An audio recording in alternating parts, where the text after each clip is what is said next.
विश्व के सभी मेरे साथियों को राजरत्न अम्बेडकर की ओर से जय भीम नमो बुद्धाय। द अनटोल्ड अम्बेडकर के 11वें भाग में आप सभी लोगों का स्वागत है। डॉक्टर बाबा साहब अम्बेडकर जी की पीएचडी पूरी हो गई। बाबा साहब अम्बेडकर जी को पीएचडी प्रदान कर दी गई और बाबा साहब अम्बेडकर भारत में आने के लिए निकले।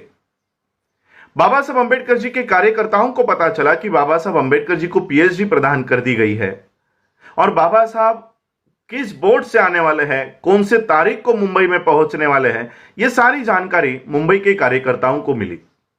मुंबई के कार्यकर्ताओं ने सोचा कि जैसे ही डॉक्टर बाबा साहब अम्बेडकर मुंबई में दाखिल होंगे, भारत में दाखिल होंगे, वैसे ही हम बाबा साहब अम्बेडकर जी का एक सत्कार समारोह करेंगे। मुंबई के कार्यकर्ताओं ने बाबा साहब अम्बेडकर जी का सत्कार समारोह आयोजित करने का पूरा निर्णय ले लिया। यह बात घर पर मुंबई में बाबा साहब अम्बेडकर जी के पत्नी माता रमाई को पता चली। माता रमाई को पता चला कि मेरे पति आने वाले हैं, बाबा साहब आने वाले हैं और उनका सत्कार होने वाला है। माता रमाई ने इच्छा व्यक्त की कि मुझे मेरे पति का सत्कार अपनी आंखों से देखना है, बाबा साहब का सत्कार मुझे अपनी आंखों से देखना है। यह एक छोटी सी इच्छा माता रमाई ने व्यक्त की, लेकिन माता रमाई की एक बहुत बड़ी समस्या थी। माता रमाई की समस्या थी कि एक भी अच्छी साड़ी उनके पास बाबा साहब का वो सत्कार देखने, उस सत्कार समारोह में हाजिर होने के लिए एक भी अच्छी साड़ी उनके पास नहीं थी।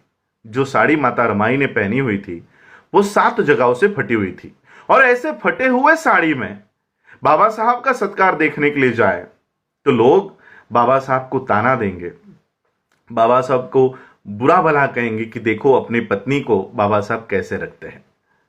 माता रमाई सोच रहे थे कि किस तरह से बाबा साहब का सत्कार देखा जाए। तब माता रमाई को याद आया कि कोल्हापुर के छत्रपति शाहू महाराज जी ने बाबा साहब का एक सत्कार करते समय एक पगड़ी, जिसे महाराष्ट्र में फेटा कहते हैं, वो पगड़ी, वो फेटा उनको पहनाया था और वो पगड़ी माता रमाई ने संभाल कर एक ट्रंक में रखी हुई है। माता रमाई ने वो ट्रंक खोला, वो पगड़ी निकाली और जहां जहां पर वो साड़ी फटी है वहां वहां पर लपेट कर माता रमाई डॉक्टर बाबा साहब अम्बेडकर जी का सत्कार देखने के लिए गई। अब बाबा साहब का सत्कार चल रहा है, पति का सत्कार चल रहा है, तो पत्नी ने मंच पर आकर बैठकर देखना चाहिए, लेकिन माता रमाई मंच पर नहीं आई।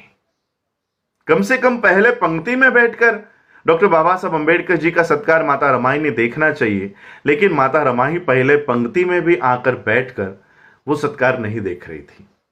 जहां पर डॉक्टर बाबा साहब अम्बेडकर जी का सत्कार संपन्न हो रहा था वहां पर एक पेड़ के पीछे छुप छुप कर बाबा साहब का सत्कार माता रमाई देख रही थी।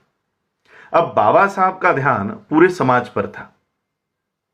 उतनी भीड़ में बाबा साहब ने देखा कि पेड़ के पीछे चुप चुप कर माता रमाई मेरा सत्कार देख रही है, और वो चुप कर ही क्यों देख रही है, इसकी वजह भी डॉक्टर बाबा साहब अम्बेडकर जी को पता चली कि माता रमाई चुप चुप कर मेरा सत्कार क्यों देख रही है। बाबा साहब का सत्कार संपन्न हुआ, बाबा साहब मंच से नीचे उतरे और जिस पेड़ के पीछे माता रमाई चुप चुप कर बाबा साहब का सत्कार देख रही थी, उस पेड़ की दिशा में चलते हुए बाबा साहब गए। माता रमाई का हाथ अपने हाथ में लिया और माता रमाई से कहा, रामू रामू, मुझे अगर तेरे अकेले का संसार करना होता तो मैं सोने जैसा करता, लेकिन मुझे मेरे इस समाज का संसार खड़ा करना है, इसलिए मैं तुझे न्याय नहीं दे पाया। आज डॉक्टर बाबा साहब अम्बेडकर जी के और माता रमाई के त्याग के वजह से हमारे समाज की महिलाओं की परिस्थिति इतनी बदल गई है, अगर अलमारी खोली तो धड़ाम करके साड़ियां नीचे गिर जाती है। यह बदलाव डॉक्टर बाबा साहब अम्बेडकर और माता रमाई के त्याग के वजह से आज इस देश की महिलाओं के ऊपर इतनी अच्छी परिस्थिति आई है। आज हमारे महिलाओं के बदन पर अगर अच्छी साड़ियां है तो वो माता रमाई के त्याग की वजह से है। अगर माता रमाई उस समय फटी हुई साड़ियां नहीं पहना होता तो आज हमारे महिलाओं के शरीर पर अच्छी साड़ियां नहीं आती। माता रमाई और बाबा साहब अम्बेडकर जी के त्याग की वजह से आज हम लोग अच्छे कपड़ों में घूम सकते हैं। ये डॉक्टर बाबा साहब अम्बेडकर जी की एक अनकही बात आज आप लोगों के सामने रख रहा हूं। जय भीम, जय भारत, जय बुद्ध।